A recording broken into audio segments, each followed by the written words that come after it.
Welcome to the Comic Sauce Podcast, where we talk comics and comics culture. I am Henry Liu, and today I'm joined by Porfirio Rangel. Porfirio, how goes? I'm doing good, Henry. Happy to be here, talking with you, chatting with you all. It's been a hot minute. It's hot down here in SoCal, but I am happy that we're here and just talking comics. Excellent.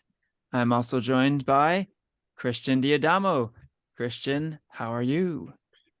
Sup. Doing well. Also happy to be here. Ready to talk some comics. Yeah. Cool. Today is August 18th, 2023. And the Secret Invasion Marvel Disney Plus series has recently completed, and we're going to talk all about it. We're going to dive in. So, before we get into spoilery territory, why don't we talk a little bit about what expectations we had for this show? Secret Invasion, starring Samuel L. Jackson as Nick Fury. Yeah. What expectations did you have for this one? You want to start, Porfirio? Sure. So I think I was pretty excited when this show was first announced, just because Secret Invasion was one of the first storylines that I read when I first started kind of getting into comics. And not gonna lie, I was kind of confused because again, like this is when I first started getting into comics, so I didn't know like about like what the hell Skrulls were and a lot of the superheroes and all that kind of stuff. But it was an interesting concept, about like who can you trust and betrayal and just this kind of like thriller, vibe that the storyline had going on. So when the show was first announced, I was pretty excited. I reread the comics before like probably like a month before the show aired. And by then, I had already like had a better, larger knowledge of comics. And so I even hyped myself up more for this show, especially since like, Samuel Jackson's in it and he's fucking badass, like every scene he's in the MCU as Nick Fury. It's just really awesome. You just can't help but be like, oh, it's Nick Fury. What's he gonna do? So to have like a whole kind of show like dedicated to Nick Fury, it's just like, oh, this is gonna be awesome. So I had pretty kind of high expectations from like every like aspect going into this TV show. Very cool. All right. High expectations from Porfirio. How about you, Christian? What about your expectations? Let's see. Well, it has been a while since Marvel put out anything on Disney Plus. I think the last big MCU related show, She-Hulk, and that was months ago. It got pushed back. So this show got pushed back, and so I wasn't uh really 100% sure what to make of it. I had just kind of mild expectations, but then I think they released like the opening scene. Um and I thought that was really cool. I thought that set a really cool like paranoid thriller vibe to it. And I thought, oh, this could be something different. It's got Nick Fury in it.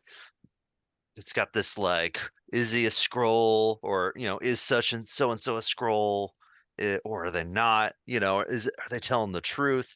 It's got that paranoid thriller aspect to it. And I think that scene like nailed it down really well.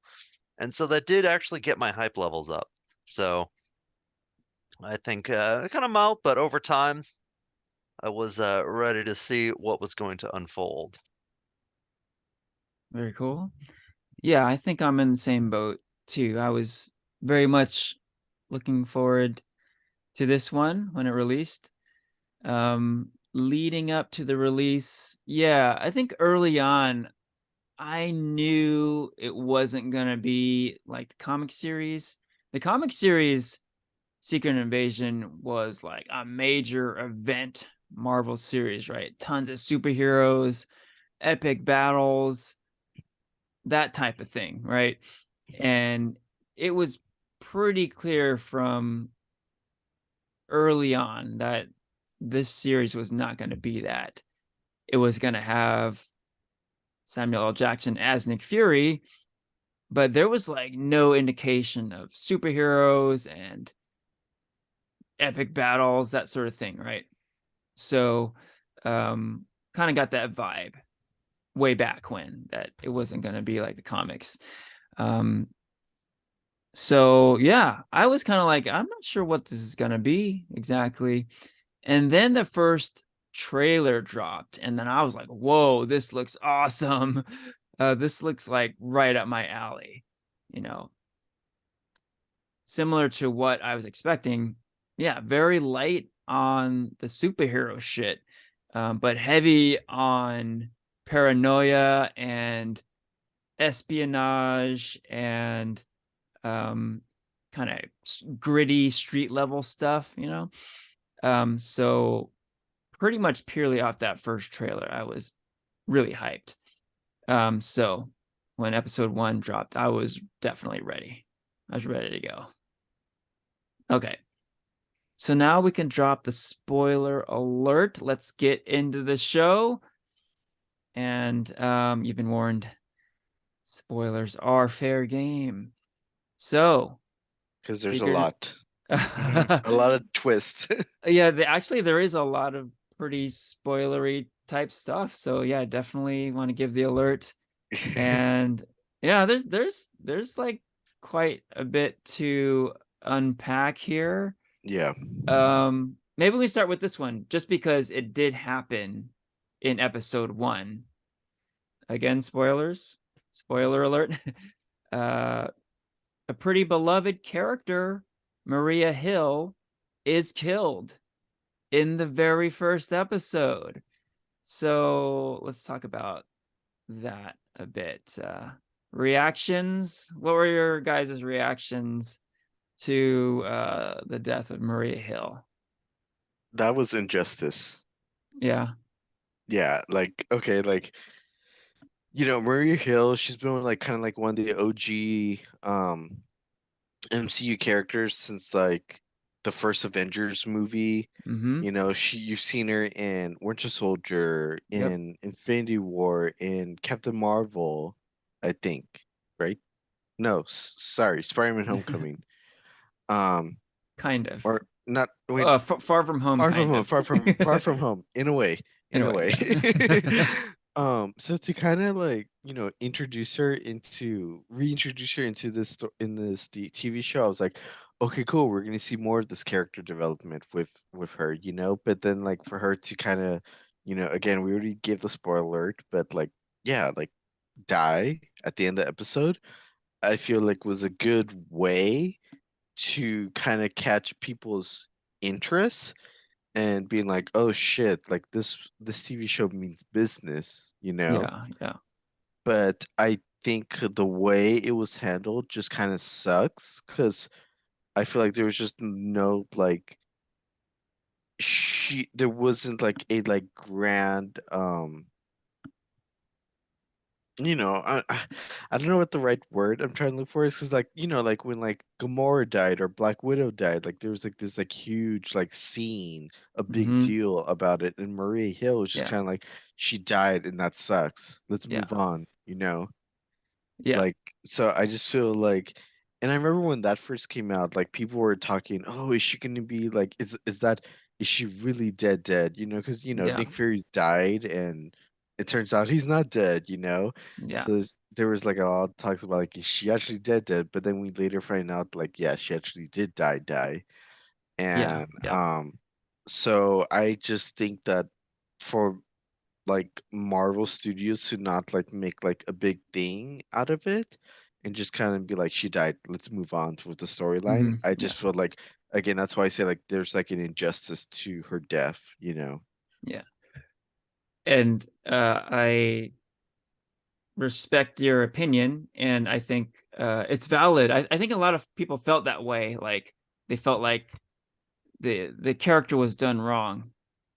by having this sort of unceremonious death. But kind of devil's advocate, I think the show did that purposefully. They purposely made it a kind of vague and confusing death, because what happened in that scene, it appeared that Nick Fury kills Maria Hill. So it's confusing. It's like, what the hell? Why did he do that? And then you realize it really wasn't Nick Fury. It was Gravik, the Skrull, disguised as Nick Fury, killing her. And then I think you're supposed to get this feeling of Who do kind you of how, trust? well, yeah, who do you trust? But also what you felt, Porfirio, like, well, this isn't right. Like, why did she go out like this? And I think you're supposed to feel kind of upset and angry and confused and just like a lot of conflicting emotions. And also, like, is she really dead? Kind of like you're saying, Yeah. is like who is real, who isn't? And like I thought it was kind of an exciting moment because uh the whole episode was building up to this like um climax of confusion and paranoia, and with that happening it added to that element, right? So Yeah, no, yeah. I agree with you. I think like again, like I think, as much of injustice I say, like the death came, I think it was necessary because like that kind of like set the tone for like how you're gonna perceive the rest of the series. It's just like, oh, like this isn't like a like campy MCU like Ant-Man kind of movie. Like this is some real dark stuff of things we're gonna explore. And again, it kind of adds to like that paranoia you said about like who do we trust? Like, Yeah. is what you're seeing actually what's happening, or like it can like what I will say about like what that scene does is like it really kind of has you like second guess or question like how certain events play out, you know? Yeah, well said. How about you, Christian? Any thoughts Hmm. about the death of Maria Hill? Yeah. Yeah, I think you guys have made some pretty good points on it.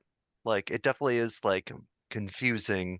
It's like emotionally confusing. You're not really sure how you're supposed to feel. Like, I will say one thing I do appreciate that I think Marvel did, Marvel, and of course it's the kind of time old comic book trope, is that no one really dies in comic books, you know? Mm-hmm. Um, and I think, AMC already kind of pulled the fake out death with Nick Fury himself. So back in, the Winter Soldier, as well as I think like there were some character deaths that kind of reversed, say, such as like Loki and Gamora in Mm-hmm. Infinity War. Yeah. So there's quite a few deaths that just like they like you want them to stick, but they haven't in a sense. And so in a way, like you kind of expect her to come back, and then you kind of just see that special guest star, Kobe Smulders, and you're like, oh, wait, what? Is she dead? Yeah. Yeah. At the end, and you're just very much not sure. And then I think as the show goes on, kind of think, oh no, she's just dead, isn't she? Yeah, she's gone. She's just Yeah. gone. There was a funeral and everything. Yeah, like, and it does feel like it's truly cut short. Because even though she's kind of been around for this long, I haven't watched Agents of Shield, so I'm not sure if she shows up in Agents of Shield. She's only a few episodes. I'll say Okay. that. But Uh-huh. yeah, it's like, oh, I feel like she died before I really got to know her. Like they hint at it in episode 1, Hmm. where her and Fury are talking about their past. You know, they're kind of talking about the way things were. They're talking Hmm. about how Fury's, he's not who he was. And so I thought that they were going to develop her a little more before, and so that was it was quite a shocker, Mm-hmm. to see that. But it does kind of, in a sense, like kind of raise the stakes of the plot very quickly, Mm-hmm. Yeah, Hmm. right on. And yeah, I would add that, a lot of times with TV shows, what happens is characters are killed off when there's kind of nowhere to go with the characters. I hear that a lot of times with showrunners and series writers and stuff. Like, what do we do with this character? And if the writer's room is like, I don't know what to do, that can be like the death knell to a character, right? You could argue that happened to Maria Hill, right? Because in the comics, Maria Hill is kind of a fixture because she's like, she embodies Shield, right? She is Shield. She runs the show.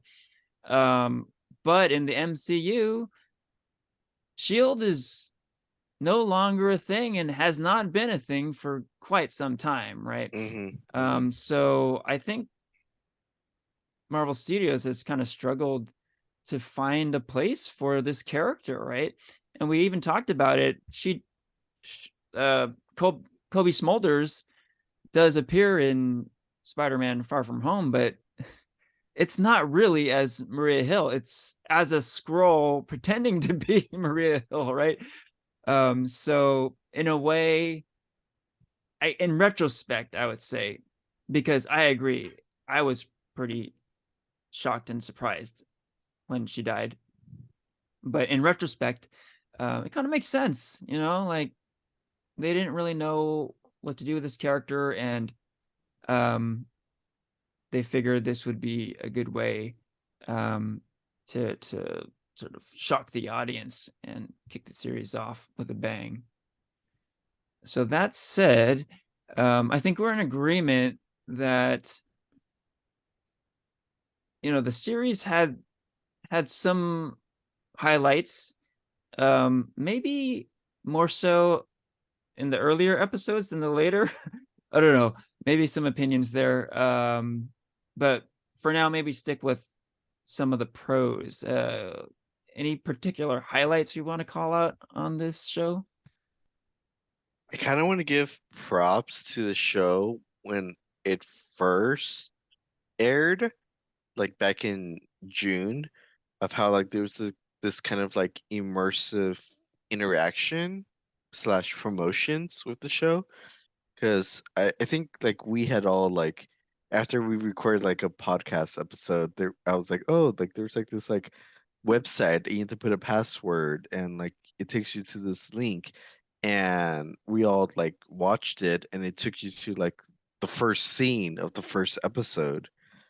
And I feel like I think that's an awesome, I love when like shows kind of do like promotions like that to get like fan interactions, um and that first scene is kind of like sets up like what Secret Invasion is about, which is like Skrulls have infiltrated like governments, like, and it's like who do you trust, and it's being discussed with a popular character, which is can you guys remind me of the guy's name, the from Black Panther? Oh, Ross, Agent Ross. Ross, Yeah. Agent Ross, yeah. And then Ross and the other agent kind of like get into conflict about like, are you a Skrull or not, which again like alludes to like the tagline, like who do you trust, Yeah. um so I really like that, like really cool like interaction promotion that the show did at the beginning, because yeah, I thought it was really fun. Yeah, and it's a good way to build yeah, it was a fun way to build hype for the show, hmm Felt like you were like in on something. Like, ooh, what could it be? Yeah. Right. Yeah. You know? And I do think that opening scene is pretty awesome because the way the actors play it is just spot on. Like the moment the paranoid agent realizes he might be talking to a Skrull is like the exact moment that I had the very same thought. I'm like, wait a minute, Ross might be not who we think he is here, right? And sure enough, he isn't, right? So and after the scene, like this guy, this character who we've kind of gotten to know through a number of movies, like both Black Panther movies as well as Civil War. He's like this ally, right? He's like this good person, Hmm. and then come to realize, like, wait, it's not him, and it's a guy who has like some serious um ulterior motives, right? And the whole thing gets like thrown on its head, and you're like, what is happening? And like Hmm. you just can't trust anyone, because I love the fact that it's Ross, because like if you can't trust Ross, then you can't trust anybody, right? Hmm. Because Hmm. that's the guy who's like you're comfortable with that character, but to discover that he's a Skrull, it's like, wow, it's like a gut punch, right? So great Yeah. way to kick off the show. Did you guys think he was a squirrel from like before it was revealed? Like, or you like? I want to hear you guys' thoughts really fast. Well, just continuing on what I was saying, for most of that scene, I Uh-huh. hadn't a clue. But I'm Okay. telling you, the moment that the other agent was like, wait a minute, I was like, wait a minute. That Okay. very moment, Uh-huh. yeah. Okay. What about you, Christian? Like, I was definitely on the same track. I think like during the time, the thing that I was thinking about while watching it was like, well, wouldn't he be in Wakanda? Like, I'd imagine this take place after Mm, Wakanda Forever, and at the end of that movie, he's like going to prison, and then like, he gets busted out by Okoye, Hmm. and you'd think it's like, oh, I don't know if he'd be going back to the United States. He's probably a wanted man. good But who point. knows? Like, you're just kind of also like not sure, like, oh, maybe enough time has passed to where they Hmm. cleared that up. Yeah, Maybe. And right. so you're like thinking about like his story and you're like, wait a minute, this doesn't add up, but okay, let's see where this goes. Yeah, Okay. And then when it clicks, it's like, oh yeah, of course. yeah. Okay, one more follow-up question for this particular um like discussion. When do you think he like because you find out at the end like their Ross was, obviously captured and that's how they were able to like transform into Ross. Like when do you think he was like captured or like during what like time frame do you think like yeah it was not Ross and yeah. Hmm. Hmm. It's hard to say. Like, I want to say we saw the real Ross in Black Panther, Okay. in both movies. Okay. Like, and somehow, but Wakanda's also like this kind of hidden city, Hmm. and you wonder, does make you wonder, can the scrolls get in there? Can the Yeah. scrolls have the Mm. scrolls infiltrated there and like captured him from there? Or who knows, maybe there was maybe he left somewhere sometime after and then got captured, Capture. Okay. you Uh-huh. know? Th that's what I'm thinking. That's my guess is after Wakanda Forever. Okay. Okay. Henry? Yeah, that's my thinking as well, because I remember in Wakanda Forever, Ross and Val had some pretty personal conversations, and I feel like Ross was Ross in that movie. It dealt with some like real personal type stuff when they were chatting, so I don't think that was a scroll. Other characters in the show, maybe not, but I think Ross was pretty recently like switched out. Okay. Yeah. Okay. All right. Any other positives you want to call out? Yeah. Yeah, I got one. There's a new character I actually really liked and I really hope we get to see again. Uh and that was Sonia Fallsworth, played by Olivia Colman. Mm-hmm. I Hmm. think she was definitely like one of the big highlights of the show. for me. Anytime her character was on the screen, I thought was great. I thought she played the British agent really well, and like, she was on the good guys, but she was also a character you really didn't trust in a way. Yeah. You're not Yep. really sure what her end game was, if she would betray Nick Fury, if she would um at all, or if she was she looking out for her own interests. Hmm. And so I think she played the spy super well. I really hope we get to see more of her in future Marvel projects. And she definitely has that like a bit of comic booky feel to her. So she Hmm. seems like a character who fits in really well with this kind of story.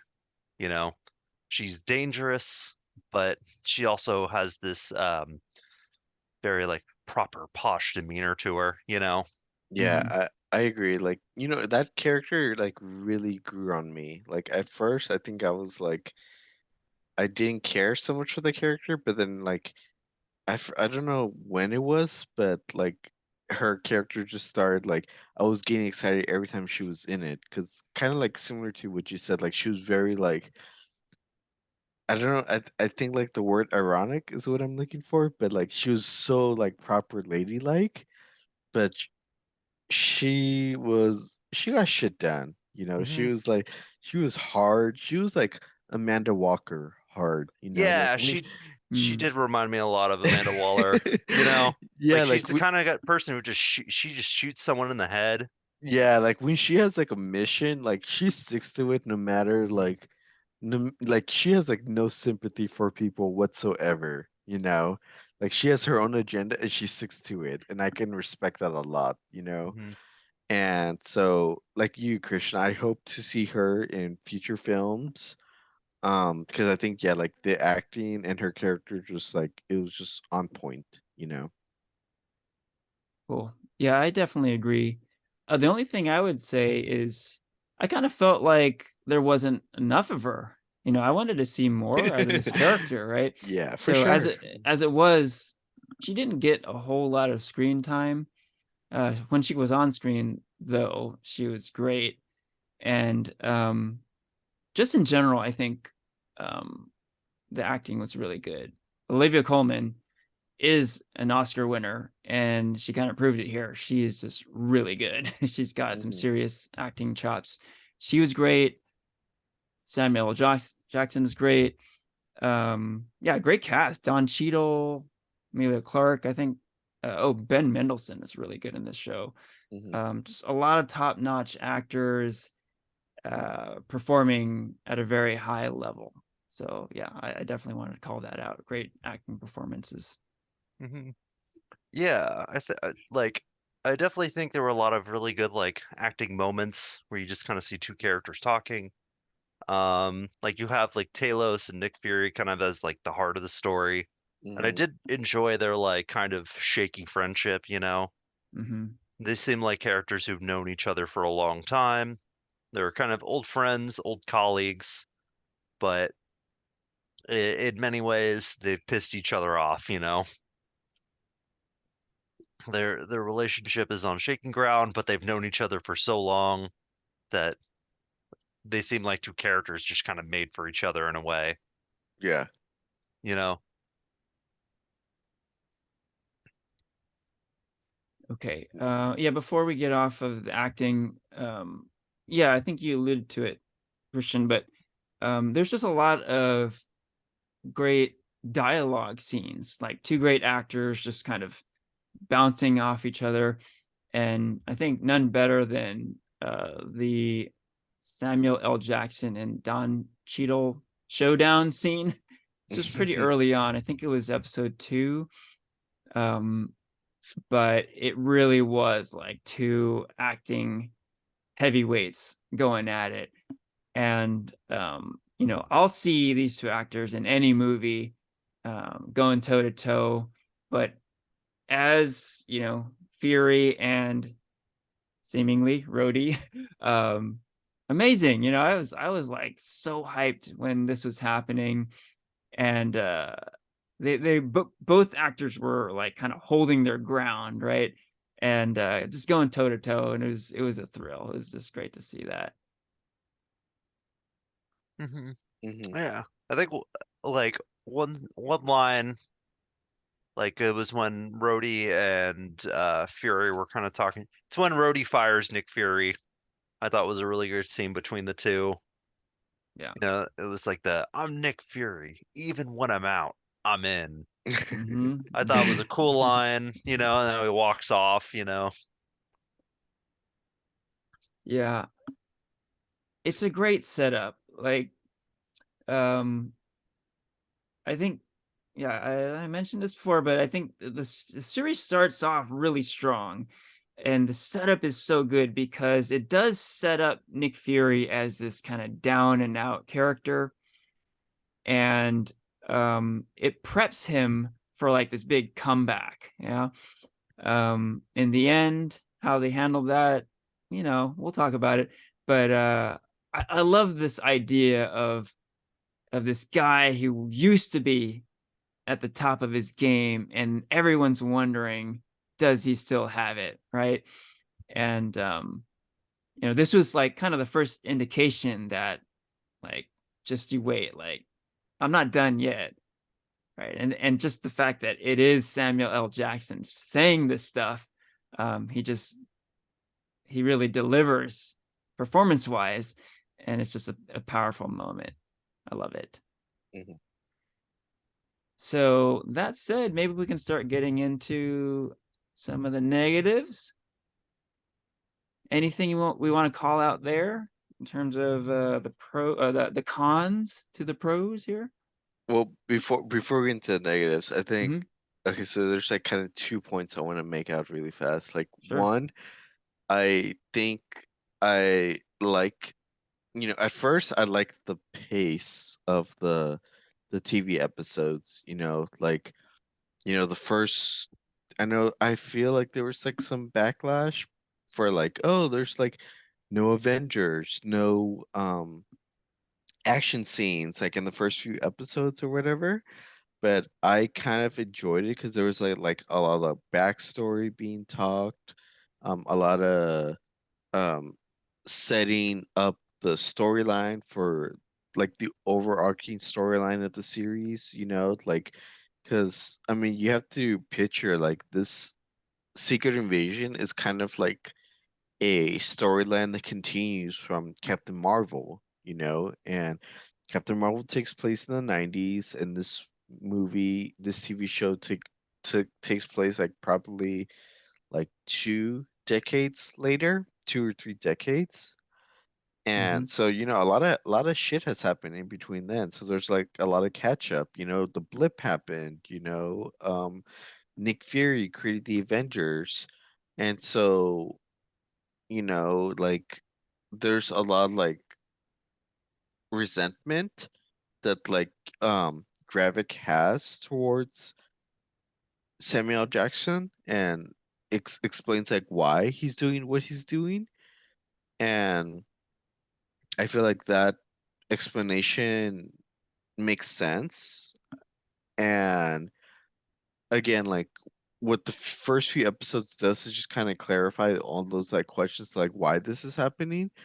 And I appreciate that pace, because it's like Marvel doesn't always have to start off with like, the action scenes, the like boom, boom, boom explosions, and it's so great to have like storyline where it's like, okay, I understand now why Gravik's doing that, because it's not so much about like this like world domination kind of storyline, but there's like this like more of like, I want justice for my people, and here's my reason to do that, Yeah. you know? Yeah. Good Hmm. call out. Good call out. I had pretty much the same thought. Like, this villain is very relatable because you understand why he wants to do this. I mean, him explaining like what he and his people have gone through, you understand why they want to do this. And he feels like he was betrayed and he was given a false bill of goods, and you just get it. You get it. And yeah, like a lot of the traits of this Gravik character, there's like some DNA we've seen before, like the Killmonger character. A lot of the more relatable MCU villains are kind of in this vein, right? So yeah. I liked how they set up this villain. Like just like what you're saying, Porfirio, from very early on, you really understand his motivations. And just furthering on the whole like superhero stuff, yeah, I'm glad you pointed that out, because that was a big plus for me, that this series, for the most part, was free of quote unquote superhero stuff. Superheroes in costumes and superpowers and a lot of the staples of the MCU, as well as just superhero content in general, right? It was a refreshing change. I was digging it. Like, I think it was a little bit slow for some, and the show was a bit of a slow burn for some. It wasn't for me. I was digging it. I was definitely digging it. Christian, your thoughts? Yeah, as far as I guess 2 points. I did like kind of the less superhero approach to it. Like, and that like you got to see Nick Fury. Nick Fury does not have any superpowers. He's a spy who operates in the superhero world. Especially Samuel Jackson. Pretty old. This version of Nick Fury is very old, so it does make sense that he wouldn't be doing scaling buildings, things like that you would see from something a little more campy. And I think they're like the acting was so good, and we talked about how much we liked those like one-on-one conversations that I think it really fit. Those were it felt like that was like more of the meat of it, of like the show right there. um and I do think on the second point of Gravik, I think he does like I think he embodied this kind of like idea of a terrorist very well. He's someone who's been, in a sense, like betrayed by Nick Fury, the American government. He was promised something by them, which, after all this time, 30 years or almost 30 years, depending on what your Captain Marvel takes place, um, promised it, never delivered. He's angry. He's bitter. And so he's someone who he uses his charisma to kind of rile up his Skrull army, create new Skrullos, say, this can be ours. We have our own little kind of piece of land right here. We were promised more, and now we're going to take more for ourselves. By doing, of course, all these horrible, heinous things. But like Killmonger, in a way, you kind of sympathize where he's coming from. I think this kind of handled it, I think, a little better than, say, like the Flag Smashers from Falcon and the Winter Soldier. I think this takes that idea, like a very similar idea, but I think it does kind of work a little better here. But I do have, I guess, some thoughts maybe as we get more into the dislikes, kind of about, I guess, some of those two ideas, and the fact that there were something kind of involving a lack of a certain superhero. Okay. Oh, that's a good transition, because I wanted to address that. We've been talking about how there's really very little superhero stuff in this show in a way, very refreshing. But it begs the question, why? If the world is in danger, there's this huge alien threat, then where are the superheroes, right?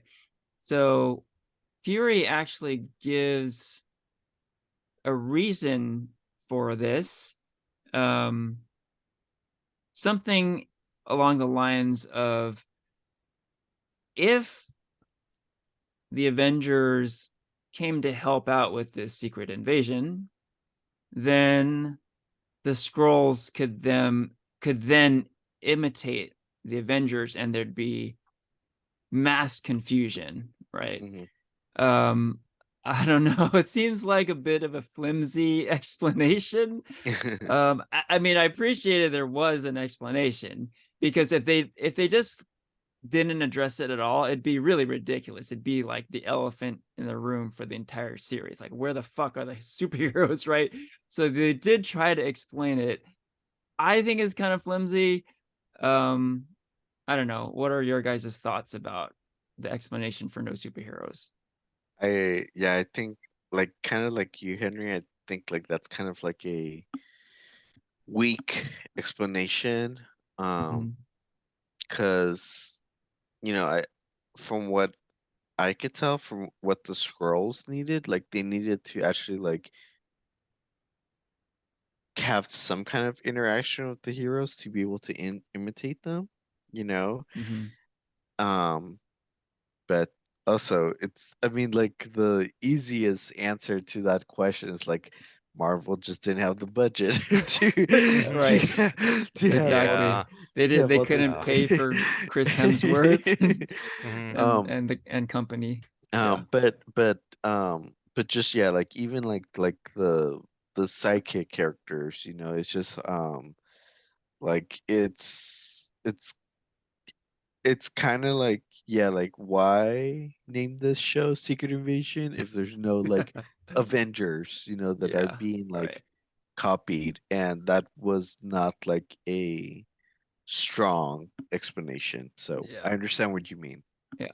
And just furthering on that a bit, I picked up on the same thing.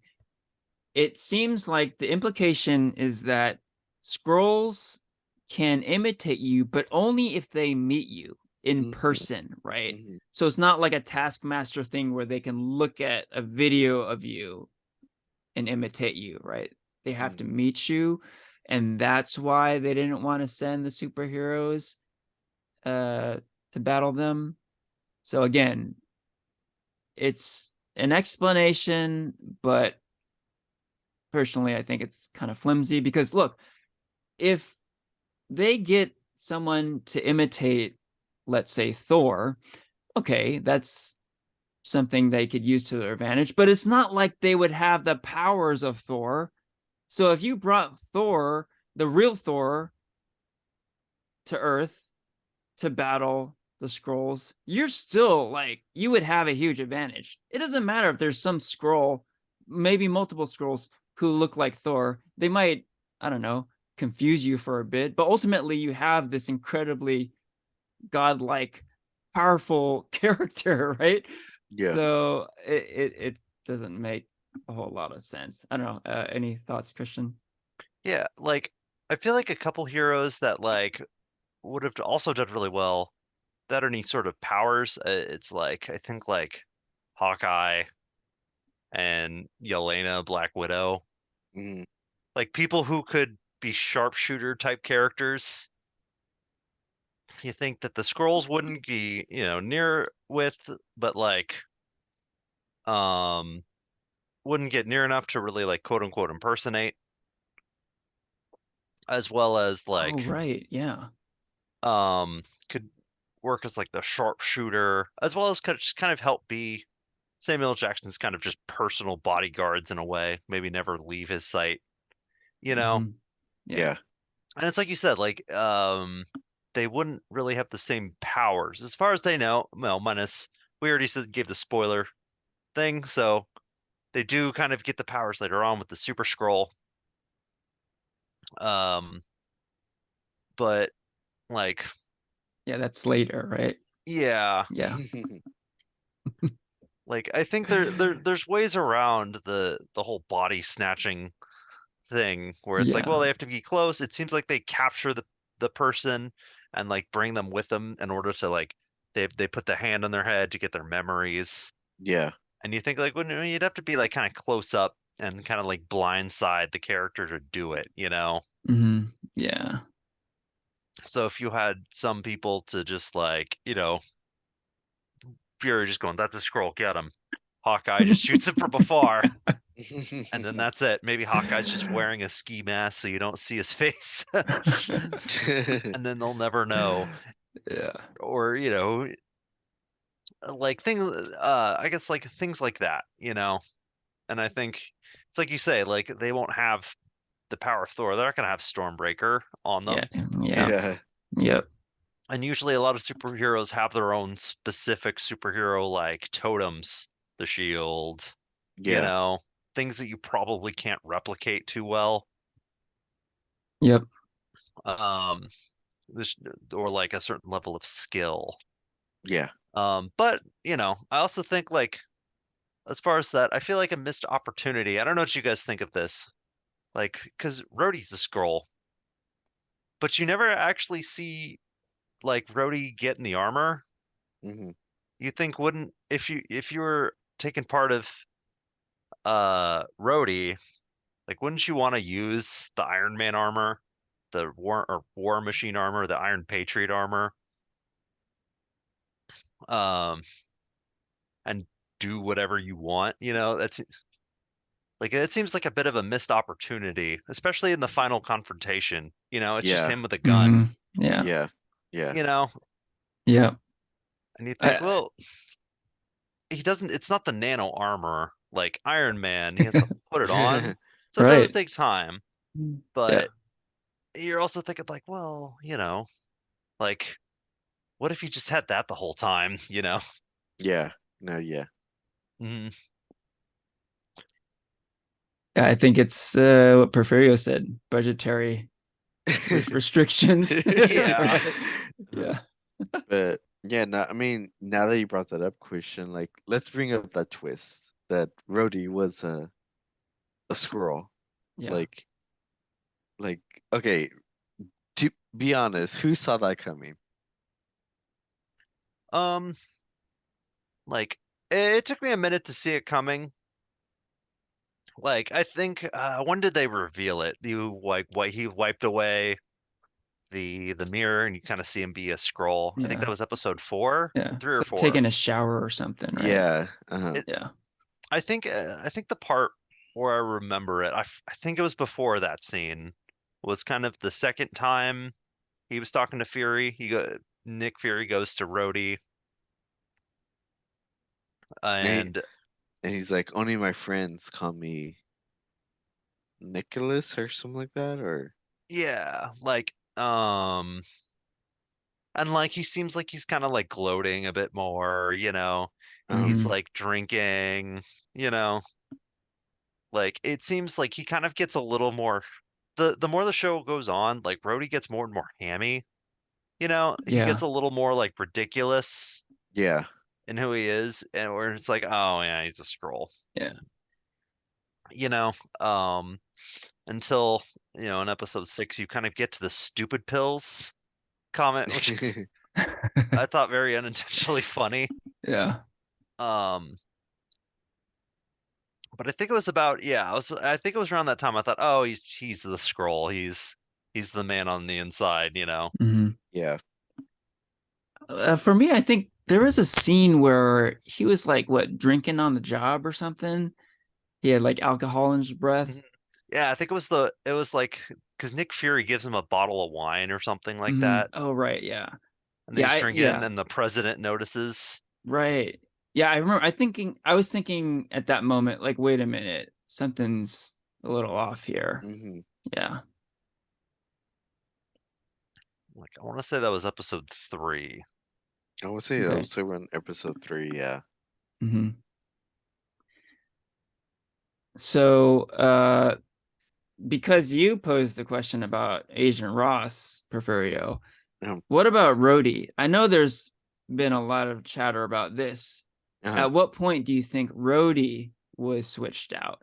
Okay, so I had to, yeah, like I had to look this up because there were like a lot of people had a lot of opinions, and I don't think I don't oh man, I have to look this up again because it's been so long since I looked it up, but I think like for a while, um Marvel Studios had like an idea they want to make the Secret Invasion um TV show.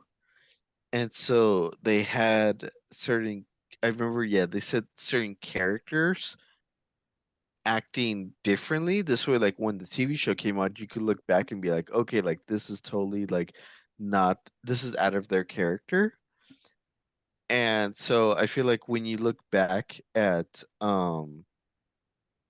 in between Civil War and Infinity War, or even Falcon and Winter Soldier, like I feel like there's definitely like Rhodey was captured in between them because Civil War, Rhodey fell down from Vision's attack and he has to use like mechanical legs to walk. And I believe in Infinity War, or not, sorry, not Infinity War, Endgame and Falcon and Winter Soldier, you don't see those mechanical legs, I believe. He's kind of like miraculously healed up, you know? And then like somebody like again, like this is like I feel like those like diehard Marvel fans, they said like, Rhodey, when you find him again, like he's in a hospital gown. So again, like this is probably sometime after his accident, possibly, or procedure of getting like going through like physical therapy, to help out with his legs, his after that incident. So my guess is like they kind of knew like early on that they kind of wanted to make Rhodey a scroll, like probably like around the time they were filming Infinity War. And so like that's why, they kind of got rid of like why he could walk around or has like that War Machine suit more. And so they kind of like, yeah, justified that like, it was sometime after the events of Civil War that the Skrulls captured him and infiltrated like the government as Rhodey. That's my guess and what I've seen from like online conversations, Yeah, that's a good take. And I think it gives a pretty good physical explanation. But I think there's also kind of a psychological explanation there too, because if you look at the timeline that you just described, Porfirio, the Rhodey from Civil War seems very different from the Rhodey in Infinity War, right? Because Yeah. in Civil War, he is completely on board with the Sokovia Accords. He is behind Thunderbolt Ross and all that, right? Then all of a sudden, in Infinity War, he's like totally Team Cap, right? He welcomes Cap and Natasha back, and Ross appears in front of him, and he basically tells Ross to go screw himself, right? So it's a complete change of attitude. Yeah, Yeah. good description. So there might be something to that. Might be something to that theory. Yeah. What do you think, Christian? Yeah, that is a good theory. I like that. Like, Rhodey's definitely a character with a lot of different like kind of changes, I think, throughout his like history with the MCU, because like of course you have the big Terrence Howard, Don Cheadle swap in Iron Man 2. And then of course in Iron Man 3, he has a completely different like name and costume with Iron Oh Patriot. yeah, Iron right, Patriot. right. Yeah. I don't think it goes that far back, nearly that far back. Um, as far as him being a Skrull, those are probably just things that they probably just retconned out, you know. Um, I think that uh like I always thought my guess was always after Endgame. Like okay, maybe he was in Falcon and the Winter Soldier as a Skrull. I forget if he had his like those leg braces in that show or not. It's been a while, but I do see what you're getting at with the whole Sokovia Accords and the way he acts with uh General Ross, you know. Hmm. Um, so I do think you are onto something there. Um, like I will say though, like it is kind of sad if that is true that like the real Rhodey didn't see us, you know, Iron Man die. The real Rhodey wasn't there in that big moment, you know. Yeah. Yeah. Oh, No, good point. I was just about to point that out. Like if, if my theory is correct, Rhodey, as soon as he awakes, he doesn't know about like, the blip and that there's no longer Tony Stark, you know. Yeah. Hmm. Like Yeah. it's a I feel like, like a lot of this like trauma that Rhodey experienced, being captured and now living in a whole new like world than what he remembers is totally, I feel like, some kind of trauma that can easily be explored in Armor Wars, you know? Hmm. Hmm. Yeah, who knows? Maybe it could set the stage for the next part of his character, you know, later on. Hmm. Hmm. Yep, yep. Just a little bit more on the Rhodey character. This just came to mind too. Like the Rhodey in Endgame is very jokey. Like he says, "What's up, regular sized man?" to Ant-Man, and he jokes about like hot tub time machine and stuff. And like, you know, Don Cheadle wasn't like a completely non-comedic actor prior to that in the MCU, but he didn't seem as jokey as he was in Endgame. So that's just an observation. Hmm. um, and I like what you guys brought up about.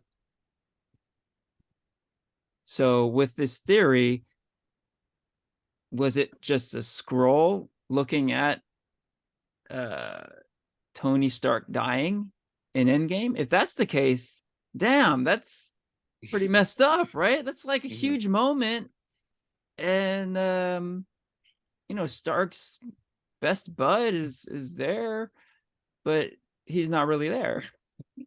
Yeah. So yeah, that man, I got mixed feelings about that. And then what we do know is that great scene between Fury and Rhodey that I had mentioned earlier, I was praising the performances.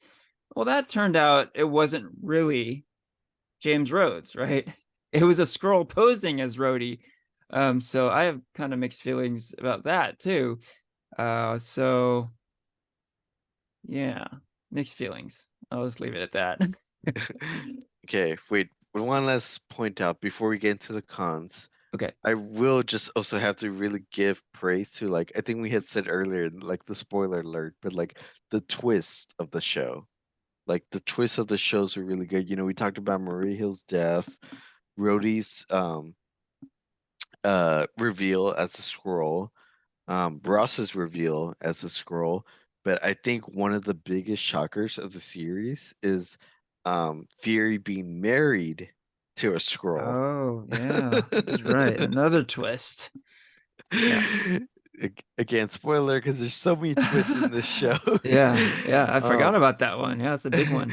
but yeah, I think we had talked about it because I was like, you think Fury knows that that's a Skrull? Because like we Hmm. know she's a Skrull, but then the next thing she's into human form Right. and everything, and then yeah, like we later find out like he knows that she's a Yeah, Skrull. Yeah. yeah.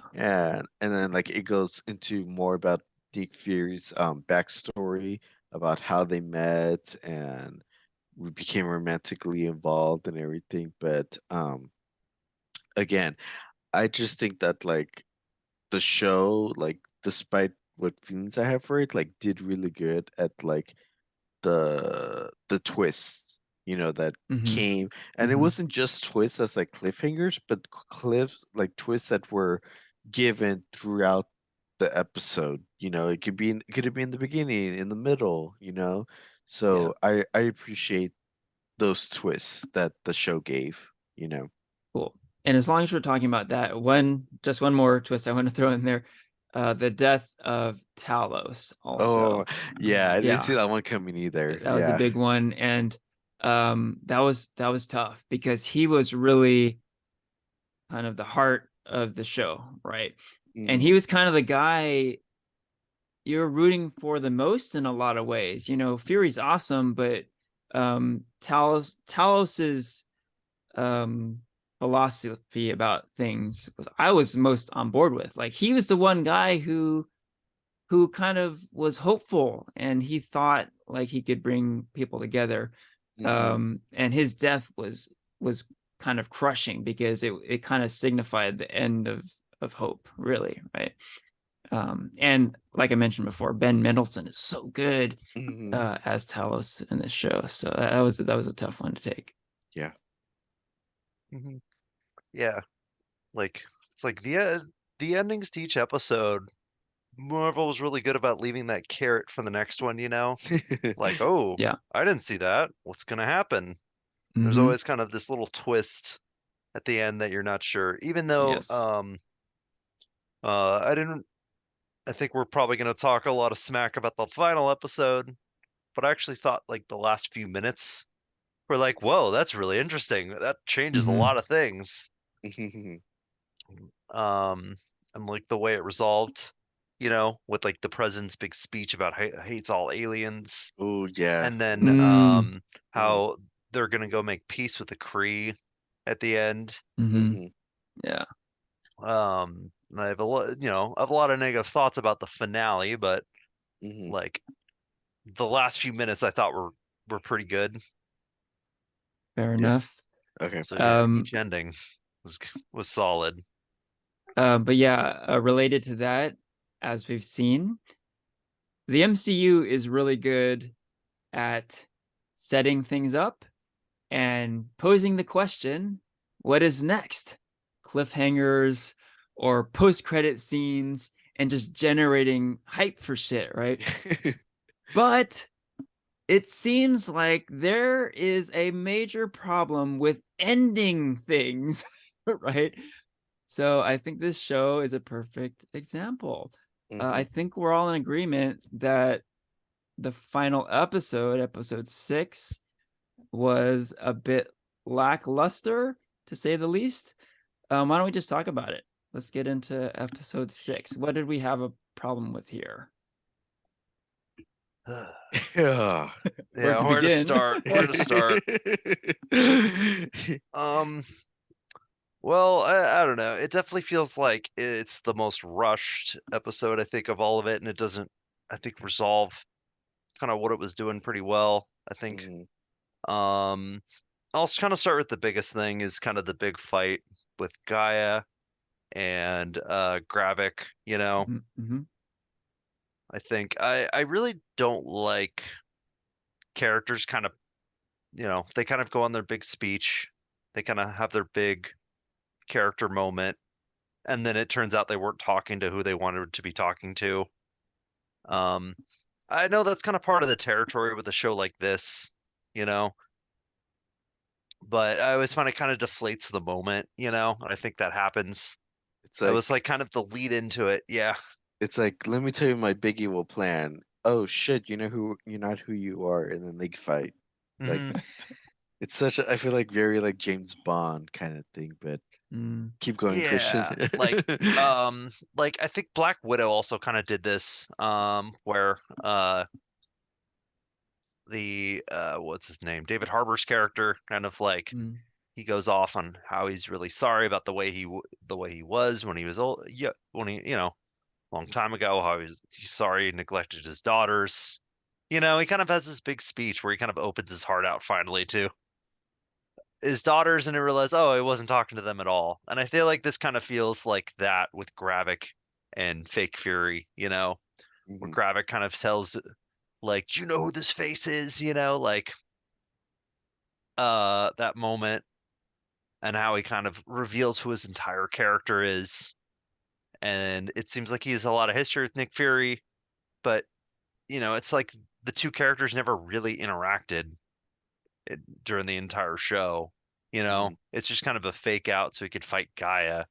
Yeah. And I think like, oh man, geez, that was probably the worst like fight scene I think I've seen in a as far as the MCU goes. This one might go down Yeah. as probably the worst fight. Yeah, pretty silly. Yeah. It was going off a lot of points which you said, Christian, like I agree that like that, I just felt like, leading up to like, Fury, he walks into that abandoned power plant and you could tell he looks sick and just out of it. I'm like, okay, like this is not Fury. Like there's no way, like how are they gonna make him recover from radiation? He's not gonna turn into the Hulk or anything. And so then yeah, when it was revealed it was Guy, I was like, okay, that makes sense, but stupid.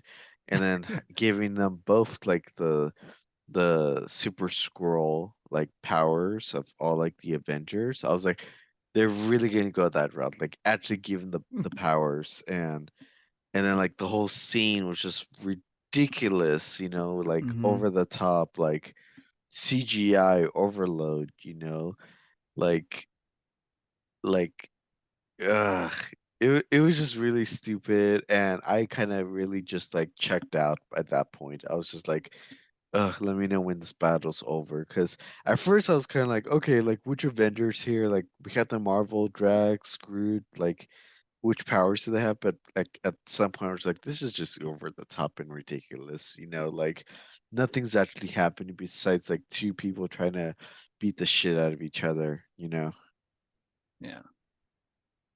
Yeah, I agree. It's a really ridiculous, silly, stupid ending. Um, yeah, man. And in the long history of overly CG'd, silly MCU endings, this one is right up there with those. Maybe this one takes the cake, like you were talking about, Christian. Maybe the worst of them all. Um, yeah, I agree with pretty much everything you guys have said about it. I have some more stuff to add too, like um all the cool setup stuff with Fury earlier on that I mentioned. The down and out super spy, like the old the old guy who everyone's wondering, can he still do it? Like I was ready to see Fury, come back to glory against all odds, right? He's about to face off with this seemingly invincible opponent. How is he gonna do it? Nick Fury will find a way, right? And then we don't get that. He's not even Fury. It's a different character altogether, right? And it isn't resolved through the resourcefulness and cunning of Nick Fury. In the end, it's just more super powered dumb superhero stuff, right? So that was disappointing. Um, Oh, and like, yeah, go ahead, Christian. um, okay. I guess real quick, I just wanted to this whole moment kind of reminds me, this whole fight.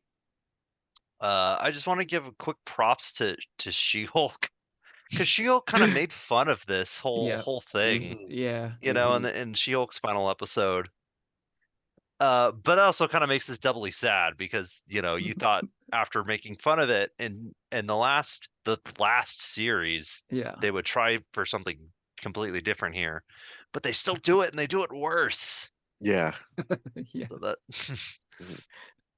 Y- Not yeah, not to justify this in any means, but I was reading a lot of news headlines that saying that like now what's her name, Gaia? Yeah. yeah. Gaia is now the most strongest MCU character. Um, what do you guys think? Because I mean, like basically, she has the power of every strong Avenger, and I think also has the power to regenerate. So Yeah. is she? Yes or no, Christian? Let's see. It's kind of hard to say. Like, I guess you could have the powers, but skill also, I guess, would come into play. You know, Mhm. Mhm. like I feel like, um, she could have all, the strength of the Hulk, and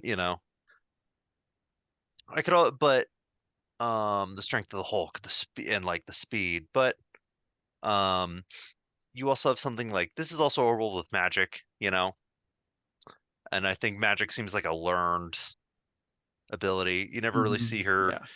use Doctor Strange's portals or abilities. Right. So I Mhm. can imagine, I could see her losing to Doctor Strange or Scarlet Witch. You know, Mhm. Yeah. that's my take is that she wouldn't even though we say she might be the strongest, she wouldn't be the strongest. Remember, and Taskmaster still lost to Black Widow, someone with no powers. Yeah, Yeah. Henry. Yeah, that's a solid take. I would question also how adept is she at using these powers, because in that scene, both Gravik and Gaia are kind of like switching off different power sets, Hmm. and it was not clear if they really had great control over these powers. I bring this up because if you had the ability to be as powerful as Captain Marvel, wouldn't you just be Captain Marvel all the time? Why would you like grow a Drax arm? Yeah. Like, is that really necessary? So it seems like maybe um she's just it's hard for her to like control what power she's using, because again, if she could control it, then why not just be Captain Marvel all the time, right? Mhm. So with that said, maybe she's got some practicing to do before she's the most powerful, but potentially, yeah, she could be the most powerful. Okay, good takes. Good Cool, takes. cool. Do you think she's the most powerful? Do I think? No, I think I agree with both of you guys. I think she has like the equipment or physical assets, 'cause she got the strength of the Hulk, she got the powers of Captain Marvel. But then it's like being able to, yeah, like use them, like the Taskmaster, like they learned how to use those skills and been able to use them very wise and effective against Black Widow. And so it's not just uh the what's the word I'm looking for, but like it's not just like having it, but also learning how to use it. Yeah. Yeah, Okay. skill Go beats ahead. strength in a way. Exactly. Yeah. Yeah. Mm, yeah. Speaking of the Super Scroll, um, this is a comic book character. So I guess there's a bit of fan service going on here. But the comic book Super Scroll is vastly different from the Super Scroll slash Super Scrolls, plural, in this show, right? Because in the comics, it is just 4 superheroes whose powers the Super Scroll has, right? The Fantastic Four. Hmm. And that's it. And I love the Super Scroll in the comics. I think it's a cool idea, and I always loved seeing the Fantastic Four take on the Super Scroll, because like, how do you defeat an opponent that has your exact same powers? Well, you use teamwork, right? And that's how the Fantastic Four did it. But in this show, it's just a completely different thing. It's almost like a limitless amount of powers these characters are dealing with, and it's almost like too much to process, right? I in the comics, I love the fact that it's just like this, you know, subset of powers. It's just invisibility, stretching, super strength, and flame powers. That's it, you know? There's just too much going on here.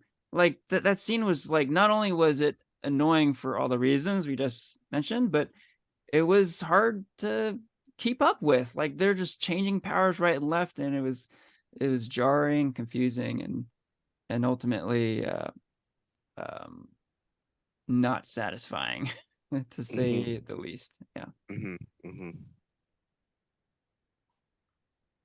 Okay. So I think we can move on to just kind of random thoughts.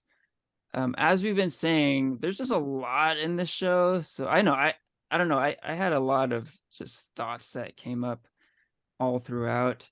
Um, Feel free to throw some out, but you know, oh yeah, maybe we can talk about this first. Uh, this show, as it turned out, had a very low viewership. So not many people watched Secret Invasion, right? So I think this could potentially be a pretty big conversation about superhero fatigue and whatnot. But um, I don't know. What are you guys' thoughts when you heard that not many people are watching this show? I mean, one, I kind of be like, yeah, I don't blame you. This show wasn't that good. It's okay. But yeah, I don't know, like, because I feel like we had kind of this discussion last time we watched The Flash, and like, I don't know if it's just been like a kind of like a track record thing so far or all year, but like yeah, there's the terms like you know superhero fatigue has been like thrown out like for like the past few years, but this year has been like really kind of like really like there's been like a strong downside to like superhero flicks, Yeah, like The Flash, this show, um Guardians did pretty well, Ant-Man yeah, did bad, yeah. um and even like Shazam. yeah, Shazam, Shazam, Black Adam. Black Everyone forgot Adam. about Shazam. And even the upcoming Blue Beetle film, like there's nobody's talking about it, Yeah. so I one again like this show wasn't the best, but again it just kind of maybe like folks are just yeah like burnt out, from seeing superhero films, or maybe people are tired of the same kind of formula that Mhm. we've talked about, and we need like fresh new takes on how to tell a superhero film, like something like the Joker or the Batman, Yeah. like those are ways to like re-innovate like overused characters, but Mhm. yeah, I just think like this film just doesn't help the case about like if superhero fatigue is real or not. Mhm. Yeah, and to add to that, this show could have been a huge statement on, wait a minute, we can do things different. But the way they chose to end it just kind of ruined all that, right? Because Hmm. it's like, oh, for almost the entire show, it's like, whoa, this is different. This is like, there's no superhero stuff, and it's all like intrigue and paranoia and espionage. This is different. And it Hmm. was. And I was really enjoying it. But ultimately, the naysayers will be like, I told you it's the same bullshit over and over and over again. Hmm. So yeah.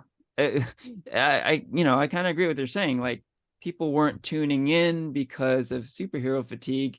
And then in the end, it was very much of what we were dreading. More just kind of boring superhero bullshit. Mhm. I think um take this in, I guess, a bit of a somewhat different direction. Um, because I think it piles onto that idea, I think the market's very oversaturated right now with superhero stuff, and so if something doesn't really rise to the top, something like Guardians 3 or Spider-Verse, then I think one is that it won't um like people won't go see it, as well as I think like if something's good, word of mouth travels really fast Hmm. nowadays with the internet, and I think Hmm. it's kind of very easy to see what people are saying about something now. Hmm. And I think if something's good, it does, it will gain traction, people will want to see it if it's good. Hmm. Um, but so I think there was a lot of, I think as we kind of went on, I think we just didn't hear much about it. Even though there were kind of some big kind of end caps that we really liked, it started off strong. There was some hype going behind it, but I think that it just didn't really capture people, which is um, and I think there's a bit of Disney. My part of me is thinking it's just Disney a bit of fatigue, you know, maybe not specifically superheroes. Um, could be a bit of just kind of just Disney Plus or Disney fatigue. Hmm. They have such a strong media presence. They kind of have like a very Hmm. big grasp on American media. Yep. Yeah. But I think that uh, we, of course, like right around the same time, Elemental was also a movie that's kind of did pretty poorly, and that's a Pixar movie. And Pixar is usually like kind of the gold stamp of quality and a gold Yeah. Hmm. stamp hit Yeah. for a very long time, Yeah. Hmm. Uh-huh. Yep. I to be honest, I didn't really see Elemental, so I'm not really going to comment on any sort of quality with the movie. Just that uh, it Yeah. was a kind of notable bomb. I- Um, Indiana Jones and the yeah, Haunted another, Mansion. yeah, and yeah, both movies did pretty poorly. Yeah. Mm. Um, well, also Disney movies. Um, but like you said, Guardians of the Galaxy did really, really well. Because everyone, it was a really good movie. It was a great movie, and Hmm. everyone it caught Yeah. on, word of mouth caught on. You have to see this movie. It's that good. Um, but I think if you don't hear that, it's possible that just people just might not go see it right now. Yeah.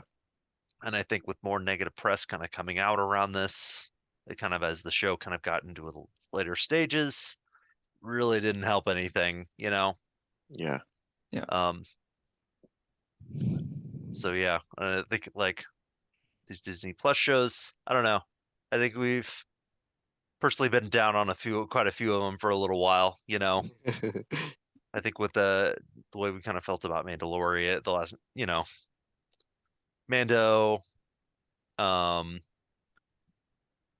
like I've come around a little bit to She-Hulk. I know you guys like that more than me. But I think that was it's another one we were talking about, Ant-Man. Yeah. Yeah. That's Yeah. kind of my little take. I'm starting to ramble here, so. Oh, no worries. No, Yeah, I agree. It's been a mixed bag from Mhm. Disney, indeed. You were gonna say mhm. something, Porfirio? No, I was just agreeing with Christian. Yeah. So just speaking of the low viewership, I think that's one of them. Zero word of mouth. No one was really talking about this show. People weren't really praising it a whole lot. Um, there's also the AI generated opening credit scene. I think some people were turned off by that a bit. Oh, Ooh, can we talk about that? I oh have yeah, thoughts on that. please go Uh-huh. ahead. Like, yeah, like I remember, yeah, when the show first came out, like there's various like backlash, yeah, like the opening scenes because it was created by AI art.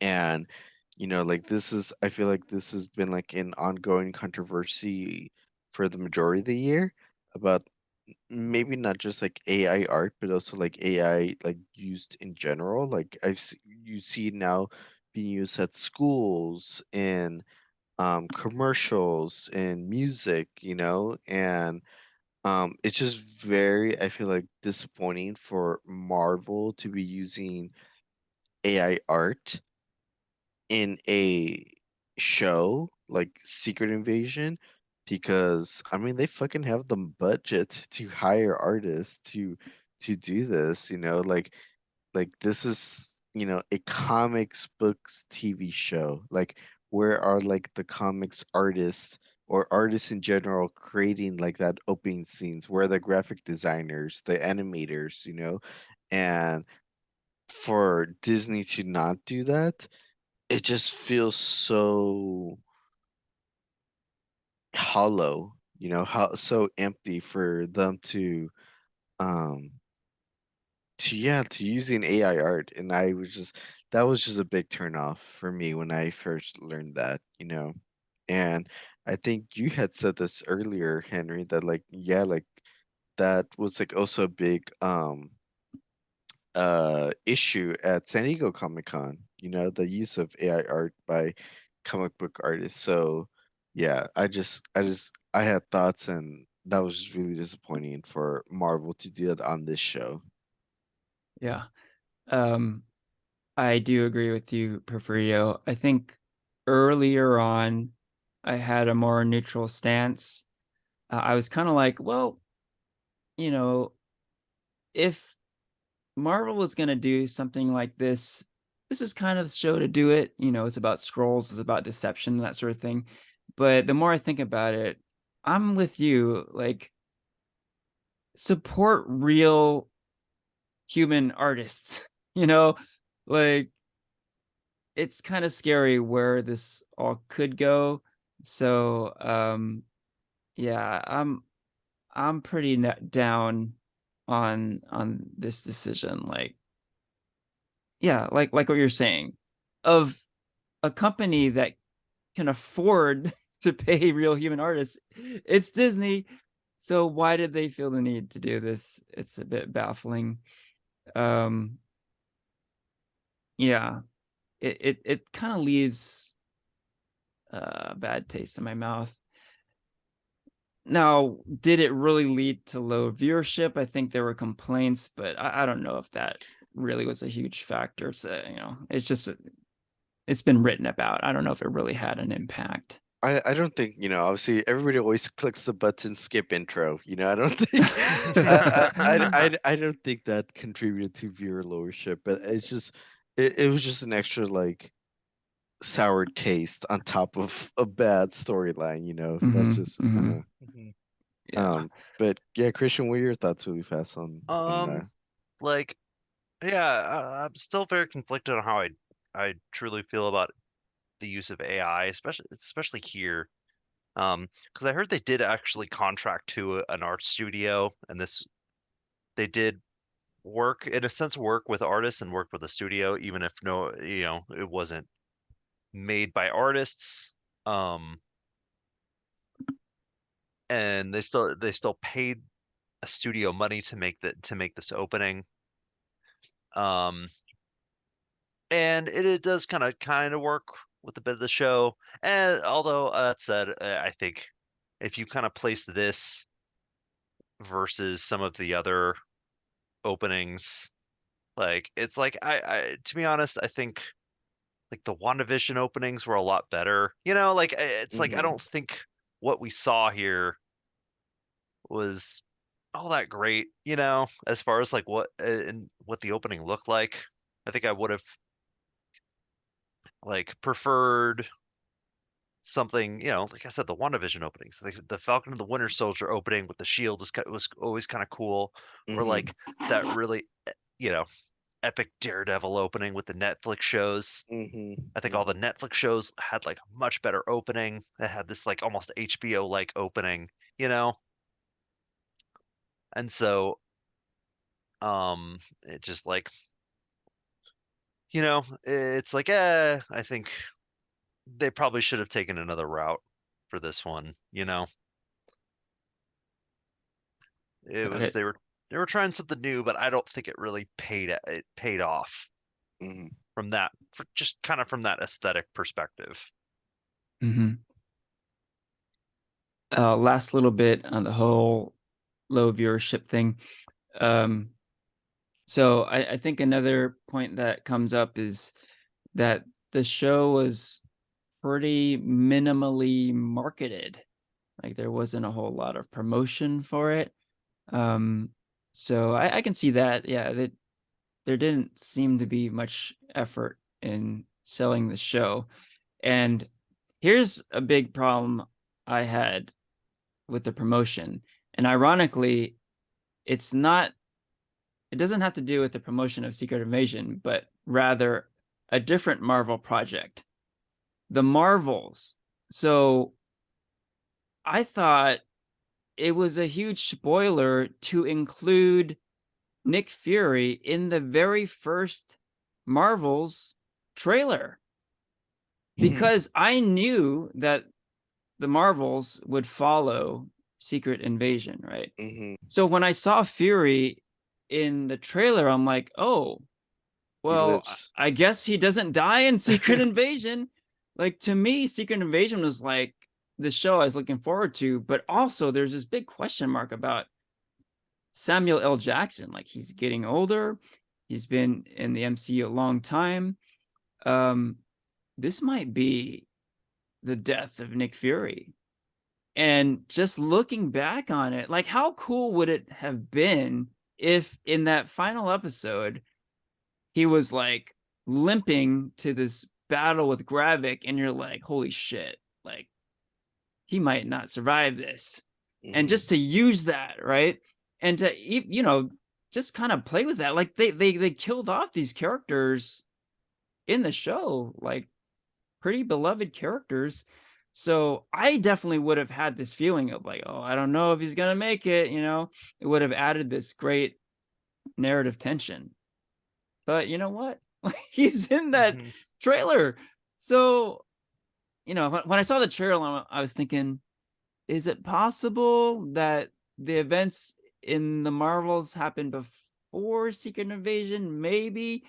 But ultimately, I was like, okay, I mean, it really looks like they're not even trying to cover up the fact that Nick Fury survives Secret Invasion. And you know what? That kind of sucks.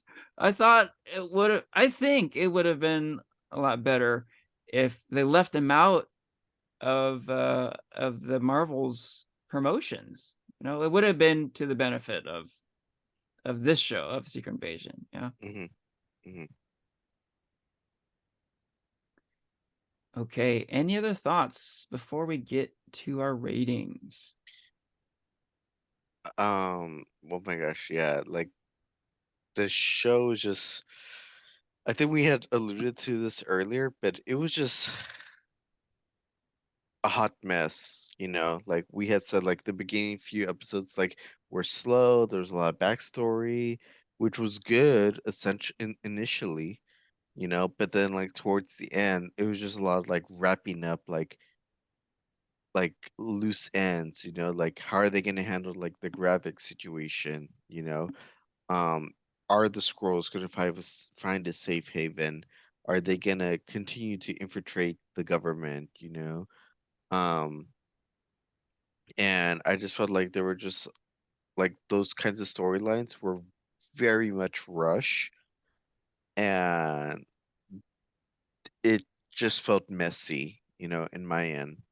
Like I think, you know, like that's just been an ongoing situation with the Marvel Disney Plus shows, where like the ending episode like 6 or 8 or whatever the final episode is, where it just feels really rushed and doesn't live up to the rest of the series. Fair enough. Yeah, I think on that point with this show, it does feel like you said, it was such a cool setup. But Mm, I think the problem is that like it never really feels like it really fully capitalizes on its setup, you know? Like there's secret scrolls in high places. The only real one you really like see is Rhodey, you know? And that mystery's kind of solved by episode 3, you know? Like mhm, there's no big reveal on someone else being a scroll later down the line. They never really set up more of these secret Skrulls. The president was never a Skrull, you know?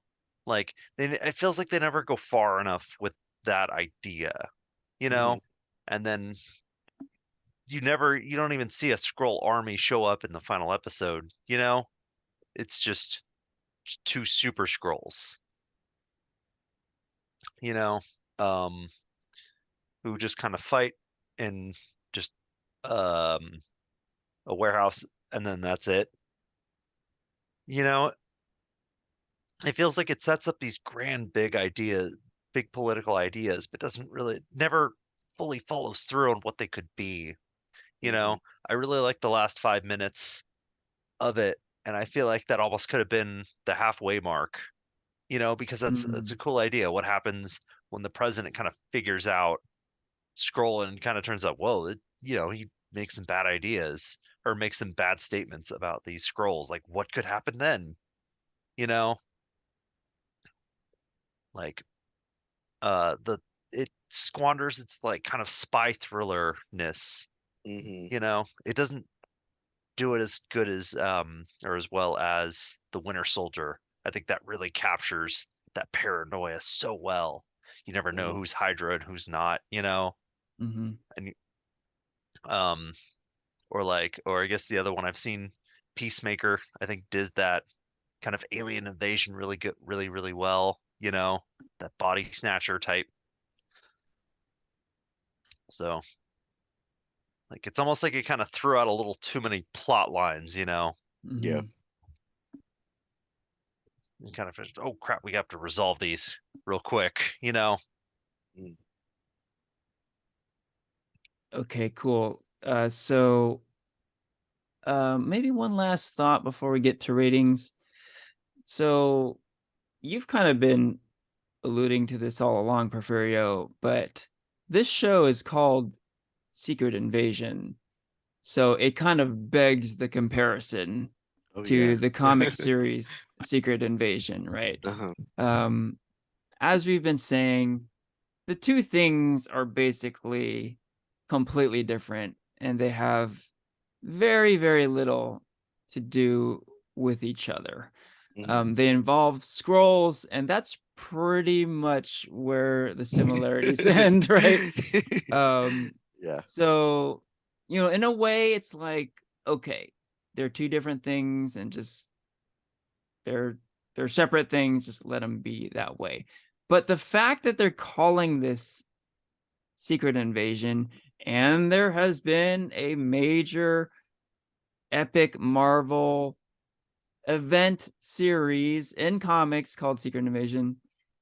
Do you feel that it's I don't know, kind of cheating? Should they not be allowed to to call this show Secret Invasion? I know you have thoughts. What do you think, Porfirio?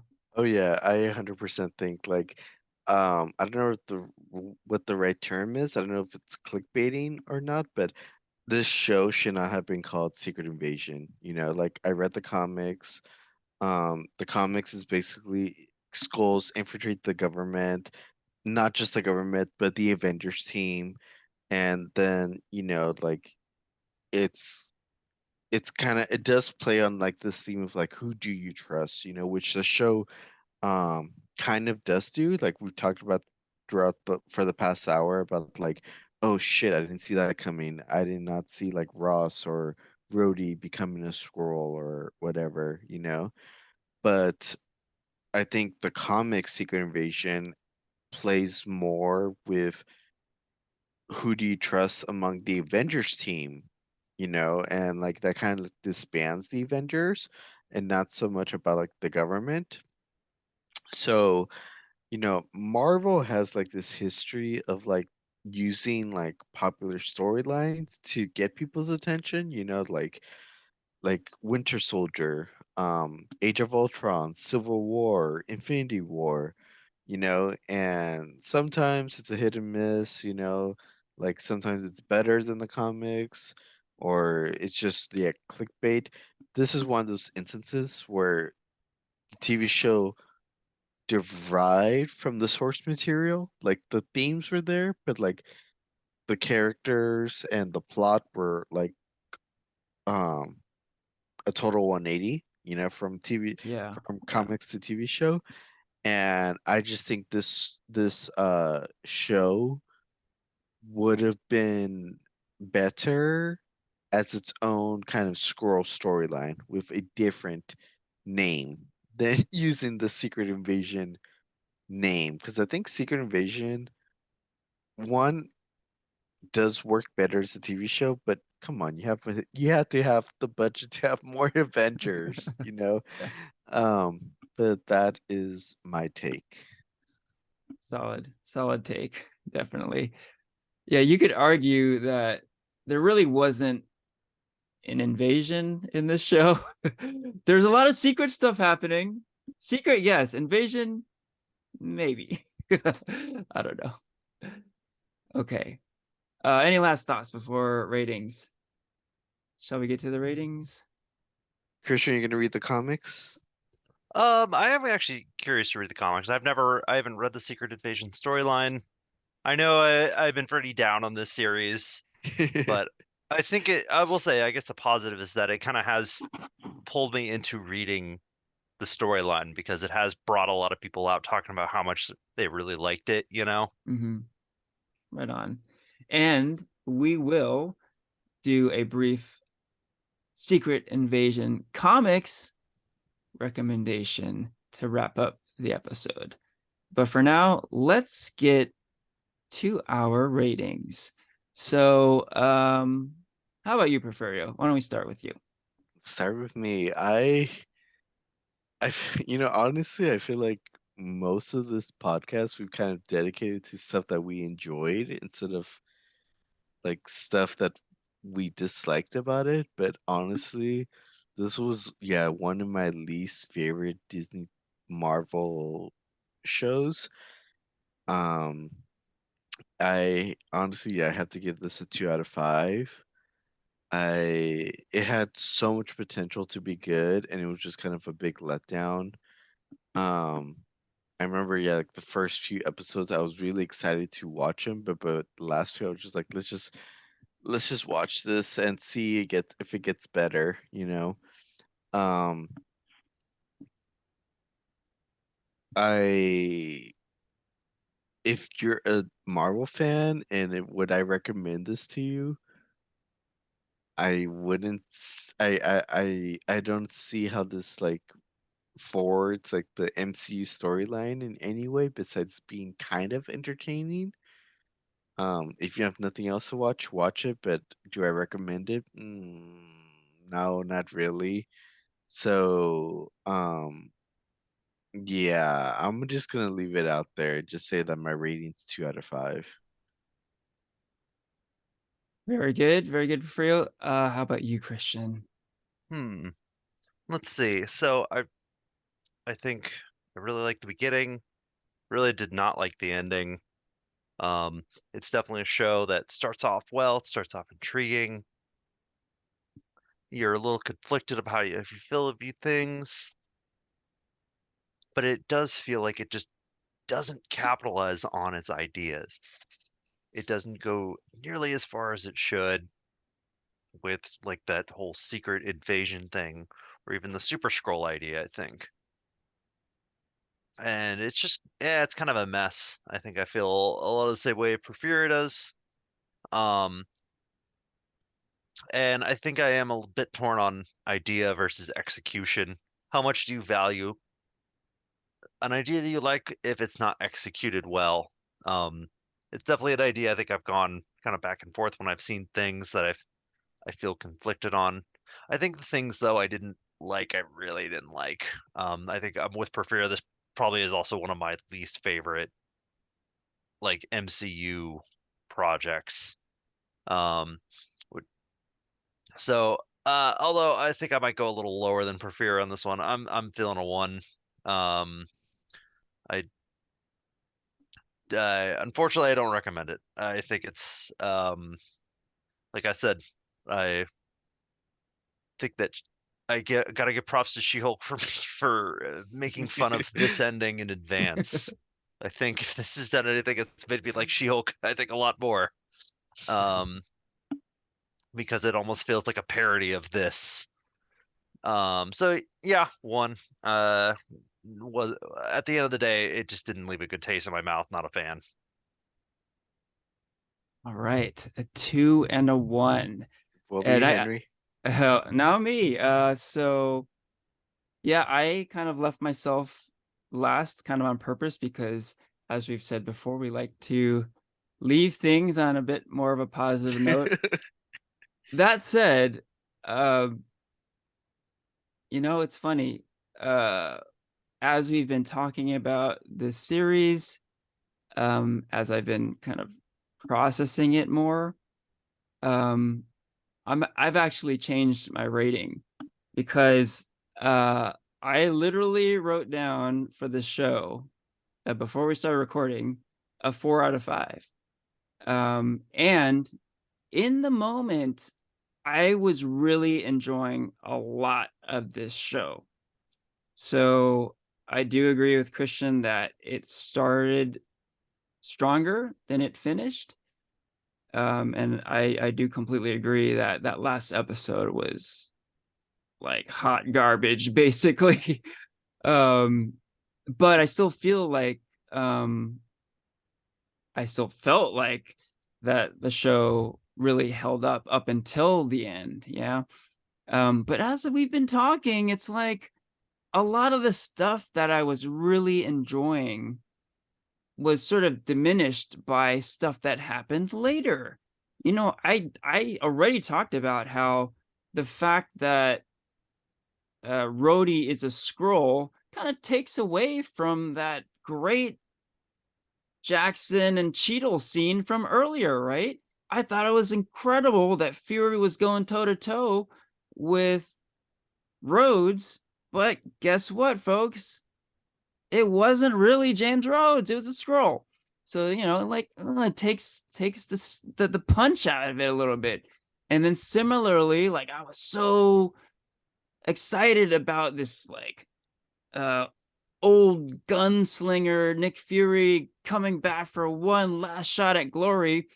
And in the moment, it was great. Like I loved seeing like a down and out Fury, just waiting for that moment where he comes back and he figures it out, right?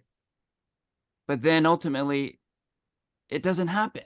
So there's so much setup, and I would strongly argue really good setup of things in the show, but the payoff is just missing, right? So I keep going back to it, but in the moment, it's very exciting. I was highly enjoying it, and I would say like episode 1, 2, 3, and 4. Pretty much, I was like, I can't wait to keep watching this show. And then episode 5, I was, I was feeling like, okay, maybe it's losing some steam, and then like, whoa, episode 6, what happened, right? So again, in the moment, I was enjoying it, but now like I'm taking like the look back, the retrospective, right? And it's like, oh man, what you guys are saying makes a lot of sense.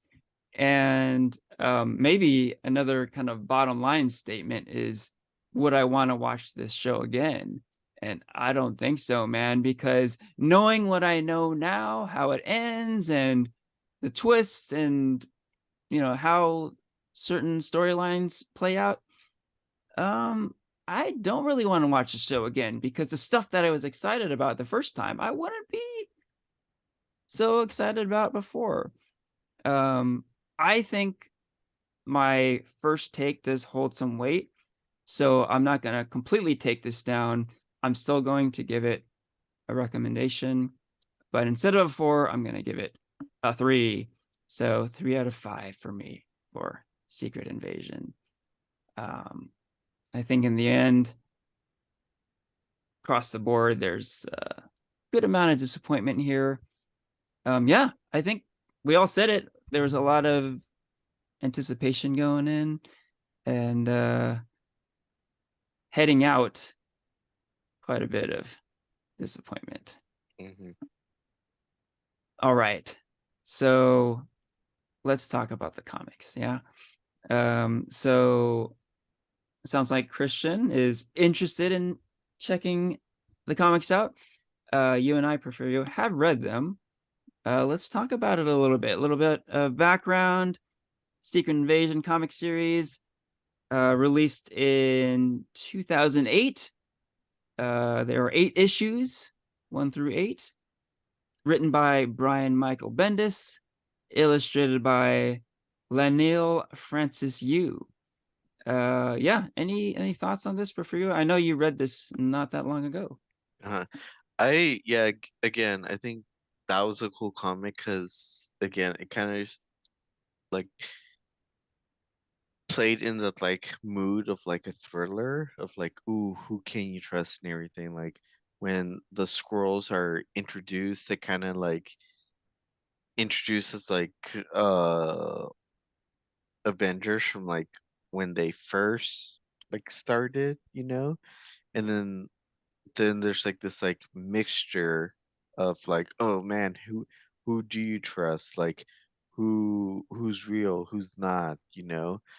Um and I thought that storyline was really interesting and fun, and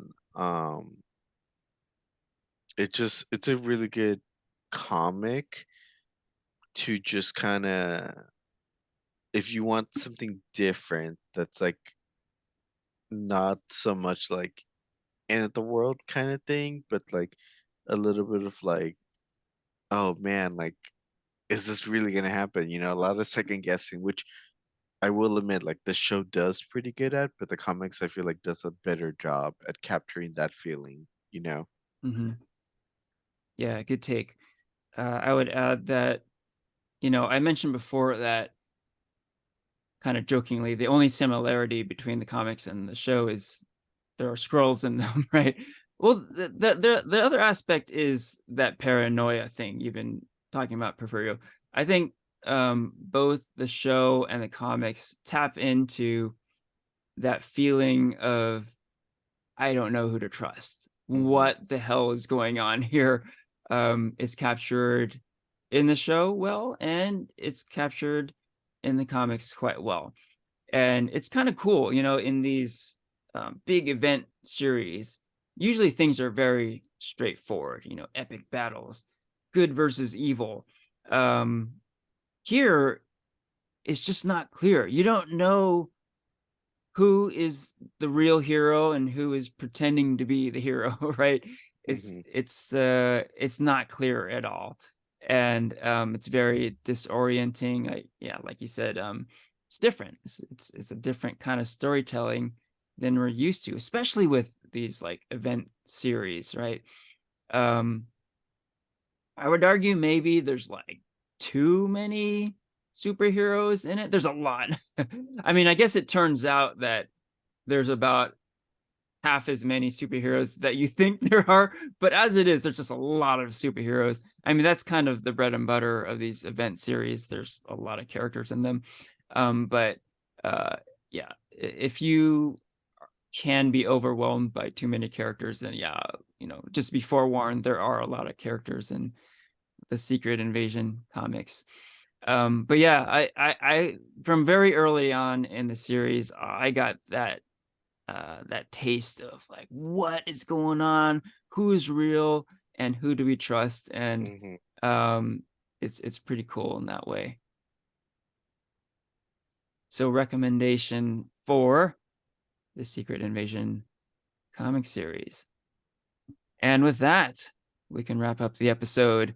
This is farewell from Henry, Christian, and Porfirio.